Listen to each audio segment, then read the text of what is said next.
a spellbinding urban fable about a childhood wish, a deal with death, the price of art, the value of life, and a desperate love. Folks, I've read The Sculptor from Scott McCloud. Let's do this. And now, a conversation piece. This is The Rundown. Welcome everybody to another exciting edition, another epic installment of The Rundown, part of a week in geekdom. I am your host, Giovanni Menendez, and it's been a long-ass time since I've recorded anything, and I am completely sorry about that.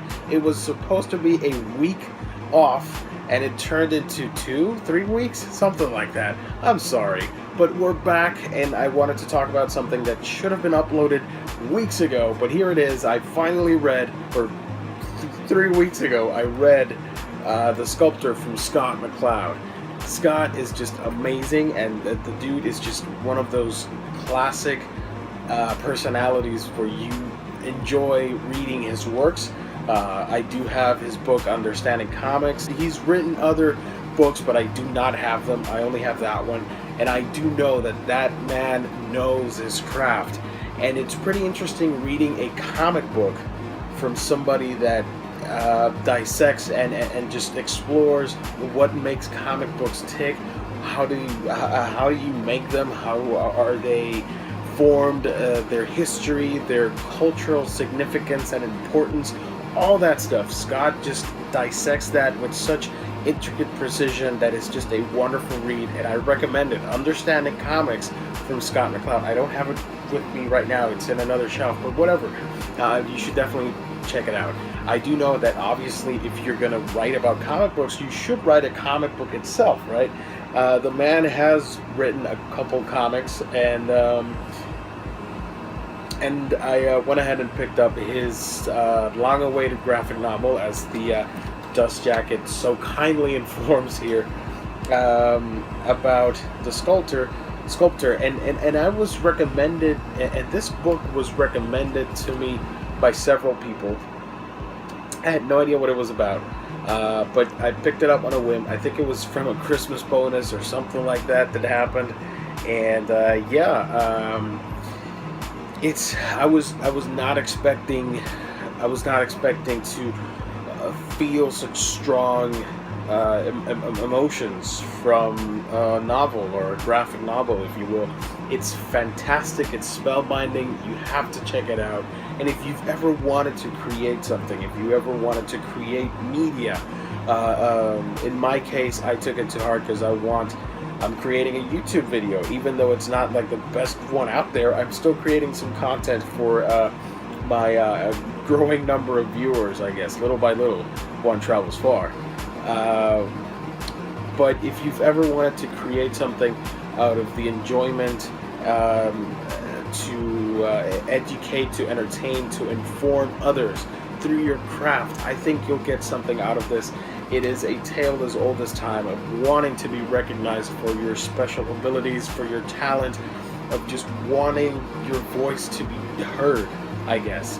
And that's what we get here, and so much more. It's a tale of love and finding oneself, just fighting against time itself, the inevitable realization that, we all have to, just as we came into this world and we were born, part of that natural process is that we gotta go as well. So time is ticking, and the characters in this book are real. They're independently mundane yet awesome, and that's part of the fascination, in my opinion, with the Sculptor. I think everybody should really give it a shot. I've read some comments, some reviewers, like on Amazon or Reddit or other people on YouTube, and they were a little bit critical on characters, especially your main characters, that they were a little bit superficial, that they were a little bit shallow, superficial. Here's my point of view. I don't know if you guys share it with me, but I think in every story there has to be these types of characters because they exist in real life. These are not tropes that were made up. These are characters that you are based on people that you've seen, that you've heard of, that could probably be you, could probably be myself. We've all been a little bit shallow sometimes. We all think highly of ourselves, or maybe we weren't that big of a deal in our opinions, right? And that's the beauty of the book, because generally speaking, that's sort of a trope, I guess. Most artistic people are kind of snobby-ish, maybe. You know, we value the importance of our craft in a way. I know I do when I record voiceover stuff, when I work in radio, when I try and do these videos, when I draw. I know I am not the best thing around since sliced bread, but damn it, I try my hardest, and I think I'm doing the right thing, because I want to entertain people. I've explained this on this channel. One of my main goals, one of my main missions, is to entertain you guys, even if it's with a little tiny silly video, or a drawing, or commenting on social stuff, or social commentary, sorry, or just talking about favorite books and movies and all that stuff. I get a kick out of that, and if I can enjoy and if I can entertain you guys, and if I can make your life a little bit easier, just 10 to 15 minutes of your time, I think I'm happy with that. And yeah, I just relate to the fact that these characters are going through the motions, I guess. Our main character, David, he has a tragic backstory, and Scott McCloud gets it. These characters, obviously you can do a slice of life type story where the main character does not suffer that much, but he knows these tropes, and I'm saying tropes a lot, I'm sorry, these characters, he knows these types of characters by heart. And with David, the way he was raised up and all the tragedy surrounding his life is just mortifying. I would never want to experience something like that. He has the shittiest background growing up, and it shows, because when you start this book, he's just down. There's nothing going for him, and he gets this epic chance of an encounter with an uncle, if you will. I don't know if I want to spoil it for you guys, but that conversation just sets in motion the plot for the whole book. He is a indie sort of quasi-famous sculptor, and he wants his work to be recognized. He wants to obviously earn more money. We've all been there. We want to create stuff. And I don't know about you guys, but I do this for free. I don't get anything out of this. Obviously, I don't have sponsors or any of that. I just want to entertain you guys. And I really, the only excuse for me to earn money is to get better equipment and such, to make better quality videos, which they are coming, because I did get some cameras and stuff to shoot some really nice footage, and I'm doing some crazy videos that are not out yet. I'm still trying to create them, but yeah, the Sculptor really spoke to me, I guess. Now, I gotta confess something to you guys. Like, true love, I've never been a fan of it, or I've not felt it, or whatever. You love people and all that stuff, but the kind of love that it's that you see here, that it's been expressed in these pages, it's something out of a fairy tale, I guess. And people like to believe in fairy tales, or like their exaggerated notions of what social life should or won't be. I just thought it was fascinating. It was, I think, I want to read this book again when certain things happen in life, I guess, because I think this is the type of story where, depending on where you are at your point in life, you get something completely different out of this. If you're a teenager, if you're a young adult, if you're an adult working your ass off, if you're unemployed, if you're an older person, regardless of your situation, this book can really mean something to you, or it can mean nothing at all. That's the beauty of it, in my opinion. And there is a deal with death, I guess, like I said at the beginning of the video, but it's the kind of book, and I'm taking the dust jacket off. I don't know if you can see it that well, but it's just the kind of book where really I was not expecting the ending, but at the same time I knew it was coming. I did not want it to go that route whatsoever. But at the end, I was just in awe of it, because it was just a beautiful tale. I don't know how to properly explain it in a way that doesn't seem pretentious or something. I don't want to tell you like this is the best book ever in like the history of books or whatever, but it is an emotional, raw story that has some themes that may be a little bit grandiose in nature or in scale, but that does not deter from the fact that this is a book about a guy that's trying to get noticed, that's trying to find love in all the wrong places, and eventually, you know, stuff happens, stuff goes his way, but like he meets certain characters, and he eventually meets the love of his life, I guess, and their relationship is real, it's raw, it's honest. Some people were complaining that you know, there were certain parts of it that were a little bit hokey.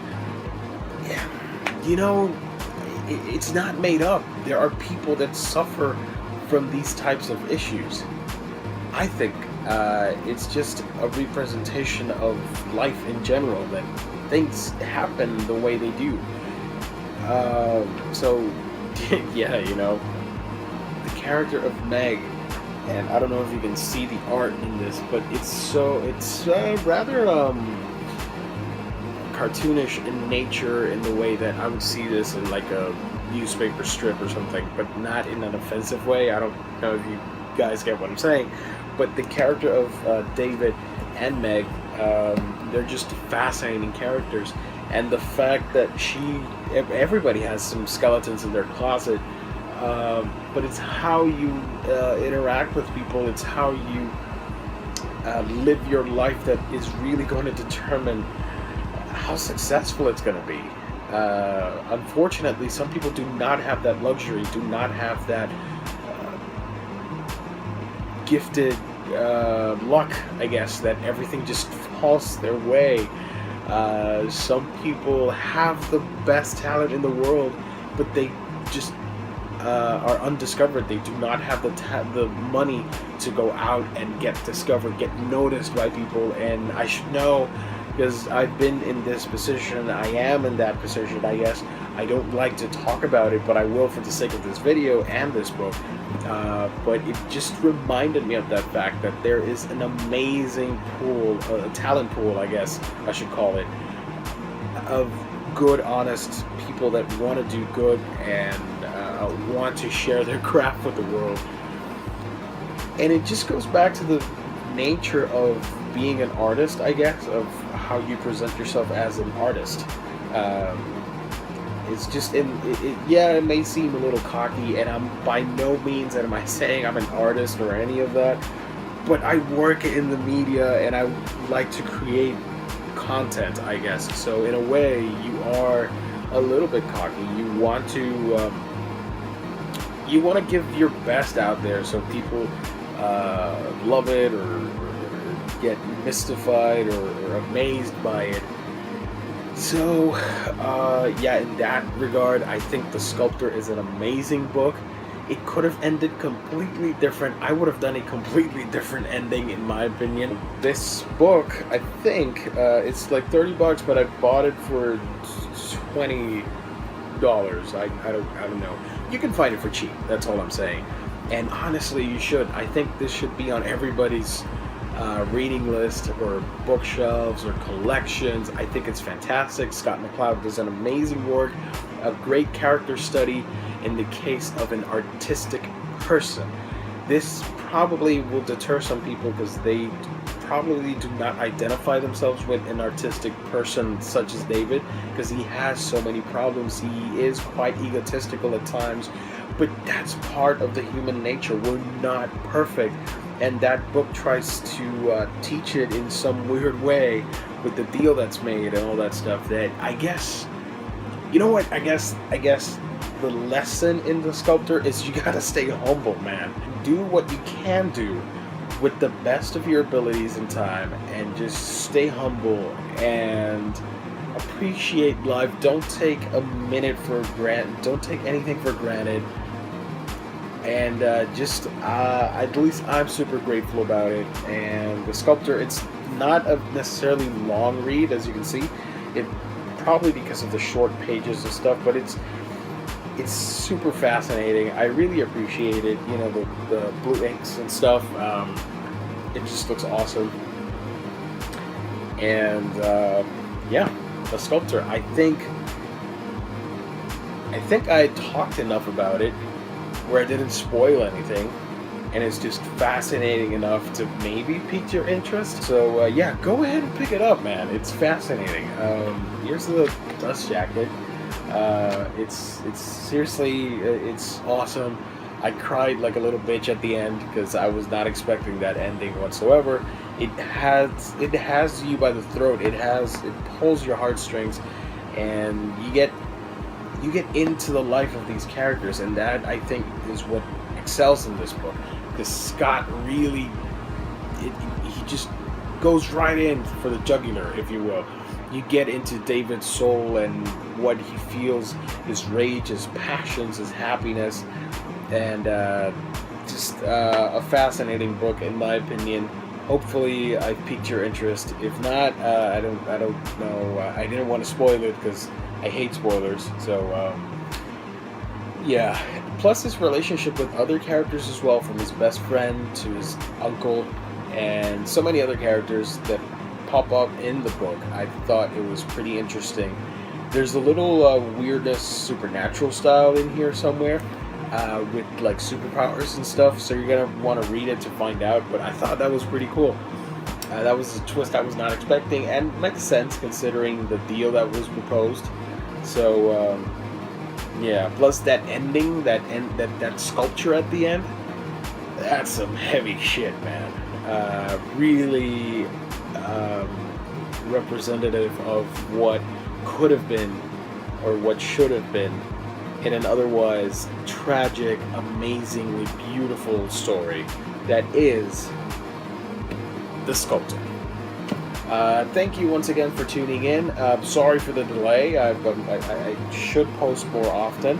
I'm sorry about that. But as always, you can follow me on your favorite social media, from Snapchat to Facebook, Twitter, Instagram, Tumblr, Vine, Periscope, here on YouTube as well. Like and subscribe to the video. Tell me if you liked The Sculptor. If you hated it, that's okay too. Let's talk about it. What did you like? What you did not like about it? And thank you guys so much, and I will catch all of you at a later time. Thank you for tuning in to another installment. You can keep the conversation going through your favorite social media platform. You can like and subscribe to our YouTube page, follow us on Twitter, like our fan page on Facebook, and favorite our pics on Instagram. You can also write to us for feedback, suggestions, and such via aweekingeekdom@gmail.com. Until next time,